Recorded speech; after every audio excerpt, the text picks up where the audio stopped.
राधे राधे, जय माता की भक्तों। आप सभी का स्वागत करती हूँ स्पिरिचुअल ज्ञान साधना में और आप सभी से अनुरोध करती हूँ कि स्पिरिचुअल ज्ञान साधना को सब्सक्राइब कर लीजिए और बेल आइकन को प्रेस कर दीजिए ताकि आपको नई नई वीडियोस का नोटिफिकेशन मिल। श्री शिवाय नमस्तुभ्यम। जय माता की भक्तों, राधे राधे। कैसे हैं आप सभी लोग? आशा करते हैं भगवान महादेव और माता रानी की कृपा से आप सभी लोग स्वस्थ, प्रसन्न और सकुशल होंगे। तो भक्तों, आज की वीडियो बहुत ही सुंदर है। आज की वीडियो में हम आपको सबसे पहले 16 सोमवार व्रत की कथा सुनाएंगे। 16 सोमवार का व्रत आज का नहीं, प्राचीन काल से चला आ रहा है। समस्त मनोकामनाओं को पूर्ण करने वाला, महादेव को प्रसन्न करने वाला 16 सोमवार का व्रत हम सभी लोग प्राचीन काल से करते आए हैं। तो भक्तों, बहुत ही सुंदर कथा है 16 सोमवार व्रत की। भगवान शिव जी और माता पार्वती की कृपा पाने के लिए इस व्रत को पूर्ण श्रद्धा भक्ति भाव के साथ करना चाहिए। जब भी हम 16 सोमवार का व्रत करते हैं, हमारी समस्त मनोकामनाएं पूर्ण होती हैं। तो चलिए भक्तों, देर ना करते हुए आज हम सबसे पहले आपको भगवान भोलेनाथ, माता पार्वती का यह व्रत की जो कथा है वो सुनाते हैं। बोलिए गणेश भगवान की जय, गौरी शंकर भगवान की जय, लक्ष्मी नारायण भगवान की जय। एक समय श्री महादेव जी माता पार्वती के साथ भ्रमण करते हुए मृत्युलोक में अमरावती नगरी में आए।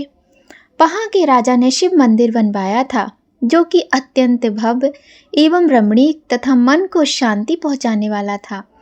भ्रमण करते समय भगवान शिव, माता पार्वती भी वहीं ठहर गए। पार्वती माता ने कहा, हे नाथ आओ, आज इस स्थान पर हम दोनों चौसर खेलते हैं।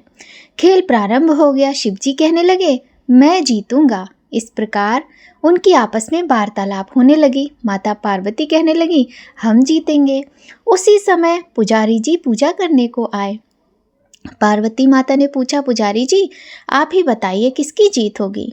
पुजारी जी बोले, इस खेल में महादेव जी के समान कोई दूसरा पारंगत नहीं हो सकता, इसलिए महादेव जी की ही यह जीत होगी। परंतु इसका उल्टा हुआ, जीत माता पार्वती की हुई।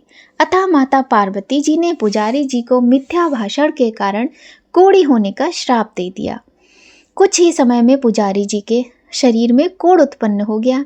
शिव पार्वती जी दोनों वापस चले गए। कुछ समय पश्चात अप्सराएं पूजन करने आईं। अप्सराओं ने पुजारी जी के उनके कोढ़ी होने का कारण पूछा, तो पुजारी जी ने उन अप्सराओं को सभी बातें पूर्ण रूप से बता दी। अप्सराएं कहने लगी, पुजारी जी अब आप अधिक परेशान मत होइएगा, आप 16 सोमवार का व्रत करें तो भगवान शिव जी प्रसन्न होकर आपका संकट दूर करेंगे। पुजारी जी ने अप्सराओं से व्रत की विधि पूछी। अप्सराओं ने व्रत करने और व्रत के उद्यापन करने की संपूर्ण विधि बता दी। पुजारी जी ने विधि पूर्वक श्रद्धा भाव से व्रत प्रारंभ किया और अंत में व्रत का उद्यापन भी किया। व्रत के प्रभाव से पुजारी जी रोग मुक्त हो गए। कुछ दिनों बाद शिव जी और पार्वती जी पुनः उस मंदिर में आए तो पुजारी जी को रोग मुक्त होकर देख माता पार्वती ने पूछा, मेरे दिए हुए श्राप से मुक्ति पाने का तुमने कौन सा उपाय किया? पुजारी जी ने कहा, हे माता, अप्सराओं द्वारा बताए गए 16 सोमवार के व्रत करने से मेरा ये कष्ट दूर हुआ है।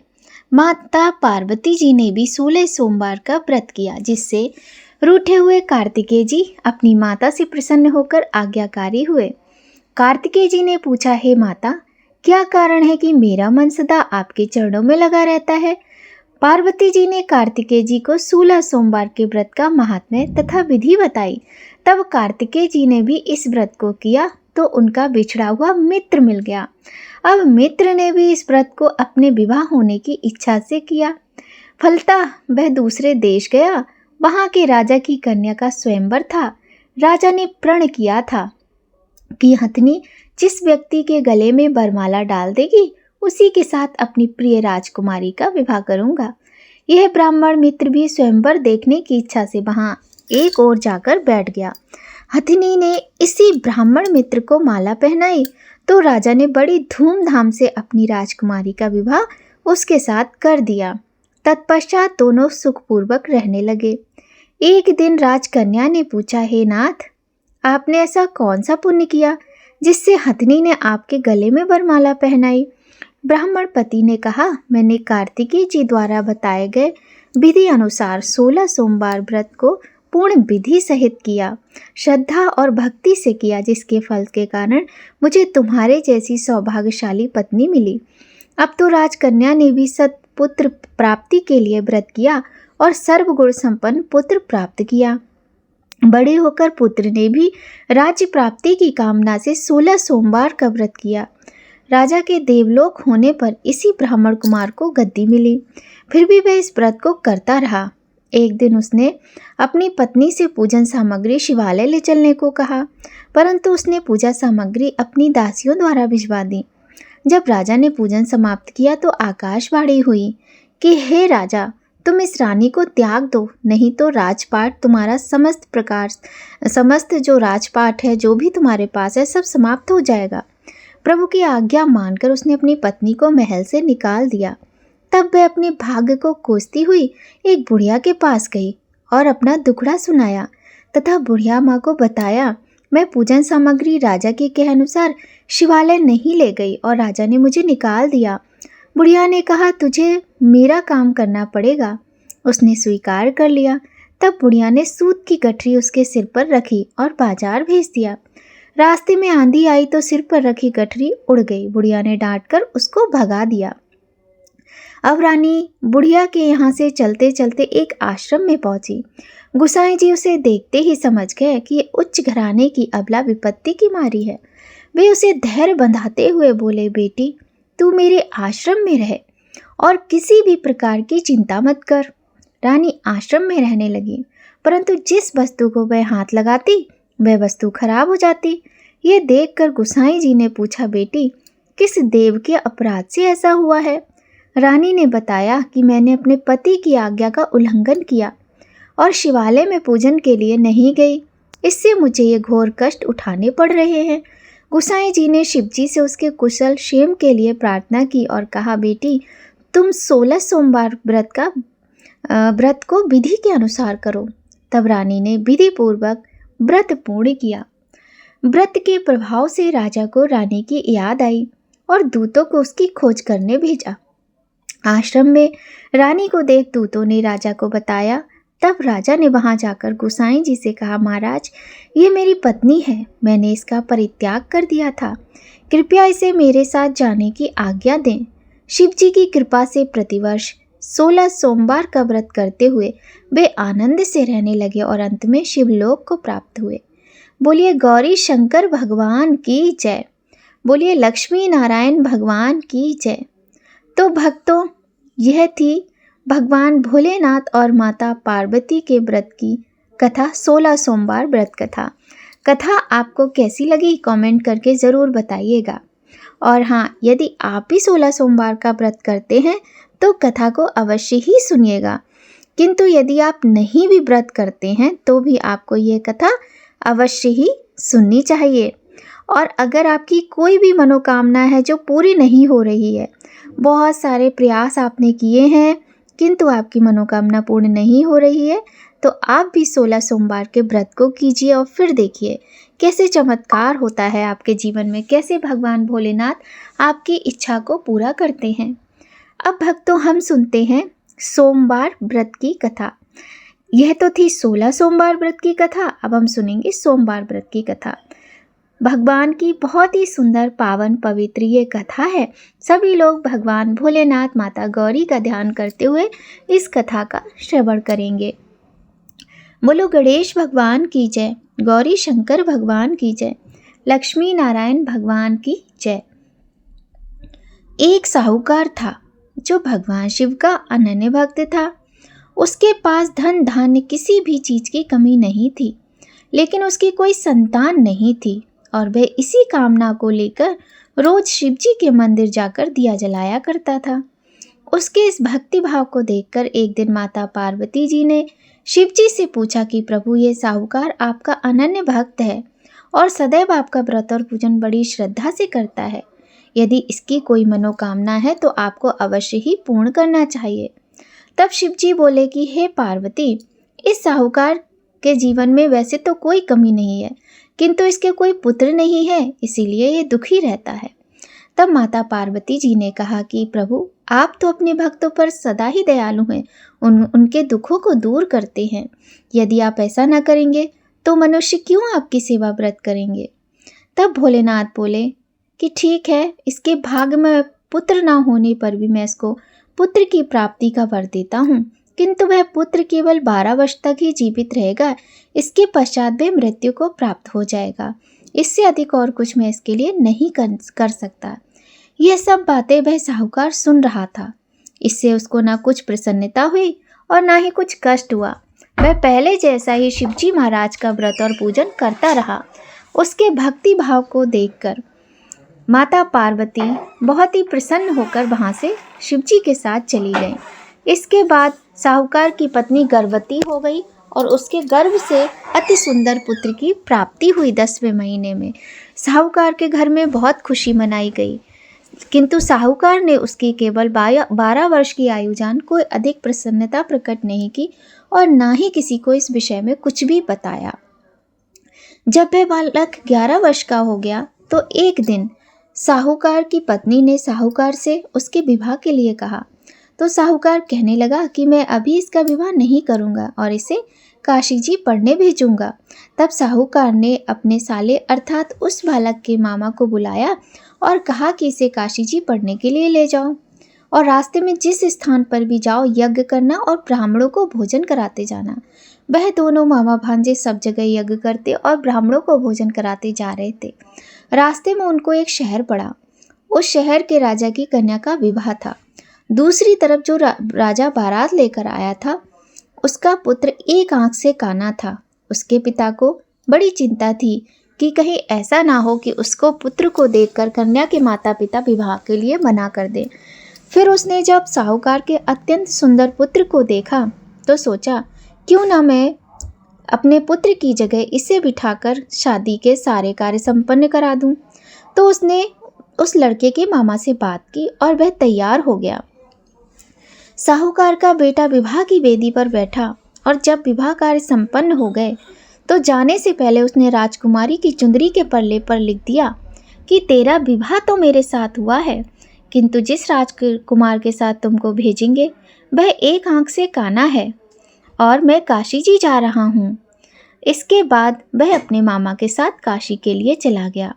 उधर जब राजकुमारी ने अपनी चुनरी पर ऐसा लिखा हुआ पाया तो उसने राजकुमार के साथ जाने से मना कर दिया।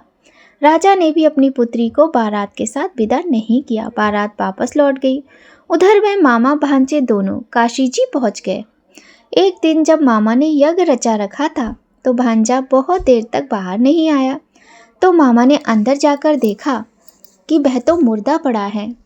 मामा अत्यंत परेशान हो गया और वह यह देखकर सोचने लगा कि अब मैं क्या करूं। वह ना तो खुद को रोक पा रहा था और ना ही रो पा रहा था, किंतु उसने सोचा कि यदि मैंने अभी रोया तो ब्राह्मण चले जाएंगे और यज्ञ का कार्य अधूरा रह जाएगा। जब यज्ञ संपन्न हुआ तो मामा ने रोना पीटना शुरू किया। उसी समय भगवान शिव और माता पार्वती वहाँ से जा रहे थे। तो माता पार्वती जी शिव जी से कहने लगी, प्रभु ये कौन रो रहा है। तभी उन्हें पता चला कि ये तो भोलेनाथ के आशीर्वाद से जन्मा साहूकार का पुत्र है।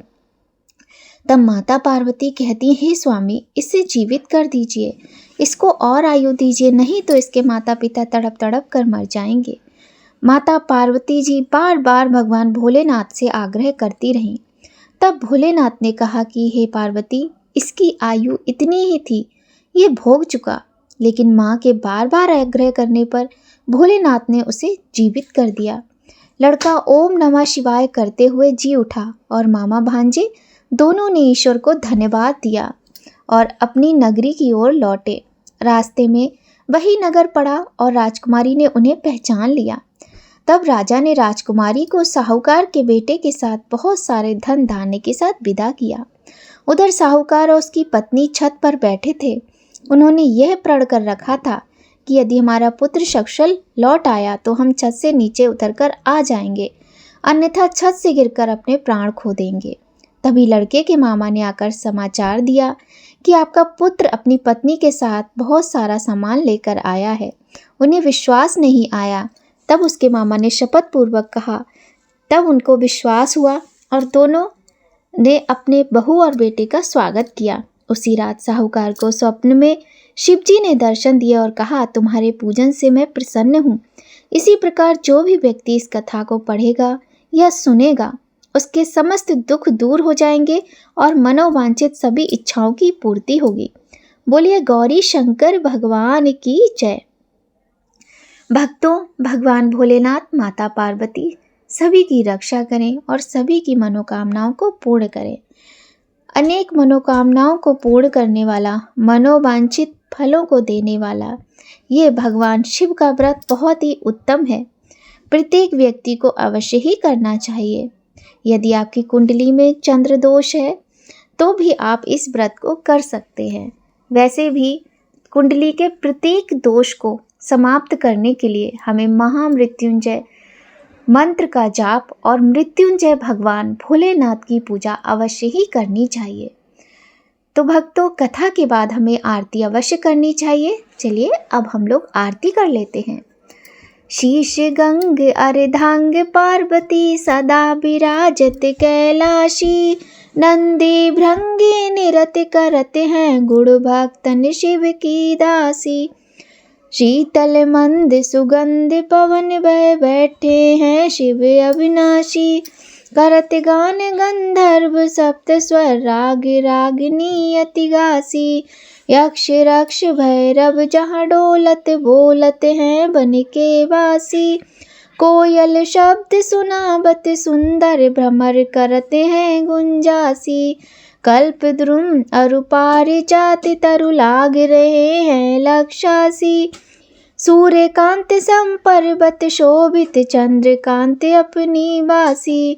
छहो ऋतु नित्य फलत रहते हैं पुष्प चढ़ते हैं वर्षासी, देव मुनि जन की भीड़ पड़ते हैं निगम रहत जो नित्य गासी। ब्रह्मा विष्णु ध्यान धरते हैं कछु शिव हमको करमासी, रिद्धि सिद्धि के दाता शंकर सदा आनंदित सुख राशि। जिनको सुमिरन सेवा करते छूट जाए यम की फांसी, त्रिशूल धर को ध्यान निरंतर मन लगाए कर जागासी। दूर करे विपदा शिव तन की जन्म जन्म शिव पद पासी। कैलाशी काशी के वासी अविनाशी मेरी सुध लीजो, सेवक जान सदा चरणन को आपने जान दर्श दीजो। तुम तो प्रभु जी सदा सियानी, अब गुण मेरे सब ढकियो। सब अपराध क्षमा कर शिव जी किंकर की विनती सुनियो। हे भोलेनाथ, माता पार्वती अपने सभी भक्तों की विनती सुने और सभी की मनोकामना पूर्ण करें। तो भक्तों, भगवान शिव अनंत शक्ति, त्याग, तपस्या और ज्ञान के प्रतीक हैं। उन्हें भोलेनाथ, नीलकंठ, महादेव, रुद्र, शंकर आदि नामों से भी जाना जाता है।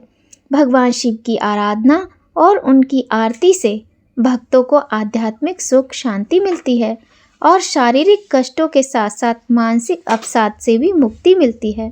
भक्तों, आज की वीडियो में बस इतना ही। अगर आपको आज की वीडियो थोड़ी भी अच्छी लगे तो लाइक ज़रूर कीजिएगा और कथा का और आरती का आनंद भी लीजिएगा, यदि आपका व्रत है तो भी और नहीं है तो भी, क्योंकि भगवान की भक्ति हम सदैव ही कर सकते हैं। उसमें कोई भी ऐसा कुछ भी संदेह नहीं करना है। सभी लोग इस कथा और आरती को सुन सकते हैं और साथ ही भगवान की भक्ति कर सकते हैं। आज की वीडियो में बस इतना ही भक्तों। अगर आपको वीडियो अच्छी लगे लाइक करें, पहली बार आए हैं चैनल पर तो सब्सक्राइब करें, आपका अपना यूट्यूब चैनल है। इसी कामना के साथ आज की वीडियो का यहीं पर एंड करते हैं। जय माता की भक्तों, राधे राधे।